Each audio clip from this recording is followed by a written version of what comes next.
Daniel Brunner is there. There you have it.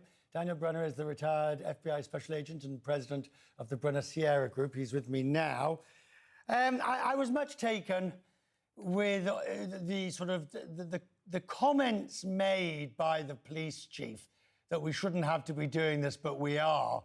And even when he talked about the procedures for reunification of children with parents, he said, you know, we know how to do this. We shouldn't have to, but we've practiced it a lot.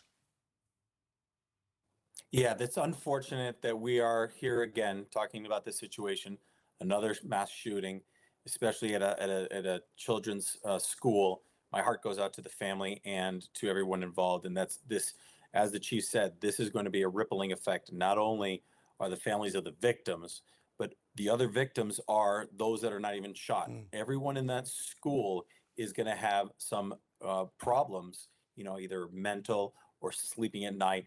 There are going to be after effects of this. And that's why there's trained individuals at the FBI that are victim specialists. They will be there. They will be supporting the Madison Police Department, the state of Wisconsin, and they will be all coming together as a community to support everyone else.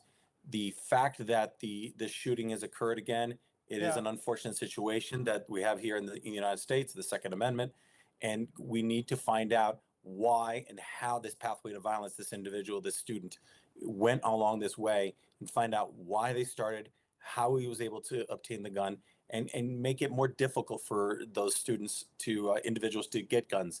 And there has to be proper training at home.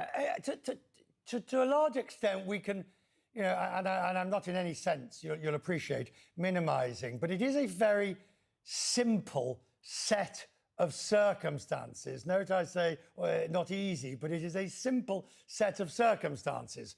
Who this person was and how he or she came off the rails to such an extent, how they got the gun. And of course, we've had those cases, of course, where recently of who's liable for the person getting the gun, and that'll be something else.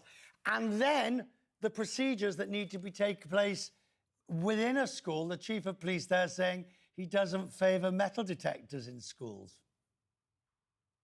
That's, again, it is an unfortunate situation. You're right. I don't particularly think that it is considered simple. I think that this is a very difficult situation. You know, any shooting, whether it be at a school or whether it be at a nightclub or whether it be, you know, racially motivated, any type of shooting, no matter what, if it's gang related. I worked in the gang unit for 15 years. I've been involved with many of these shootings. Every single one of them are complicated, and to understand why this pathway to violence and this individual got there. Getting the metal detector. Sorry, forgive me. Let's just no. But what I mean by simple, sir, is in these cases we always end up going back to the same core questions that are at the heart. How did they get the gun? Which part of the system failed? Well, I mean, you know, the Second Amendment or whatever aspect of it, the family relationship that took place. But there's no question tonight, a week before Christmas, the heartache and misery that this has brought upon this relatively small community is quite extraordinary. And this conversation will continue to be had undoubtedly beyond today. And every time we have an incident like this conversation is had in our homes, at the political level, in offices around the United States of how did we let this happen again?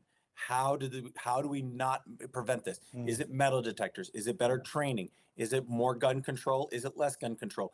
Is it putting more guns in the hands of people? Those are the conversations that have to be had. Saying hearts and prayers is not the right answer. We have to have a constructive conversation regarding weapons and guns in this country. Getting rid of all guns is not the answer. Just a final brief question to you, Daniel. You know, as an FBI specialist, retired specialist, you never get used to this, do you? You never get used to it, and it's downright depressing. It is. It really is very sad. I've been involved with many homicides, many shootings throughout in my 20 years in New Jersey. I saw families that are still, treating and dealing with the homicide of their son and their daughter that having been shot by MS-13 gang members. So I understand their pain. I've never been a victim of this, and my family have fortunately never been a victim of shootings, but I've seen the pain firsthand of someone being a victim of a shooting. So I understand that it's not easy. Thank you, sir. I'm grateful that you've come on to talk to us tonight. Thank you.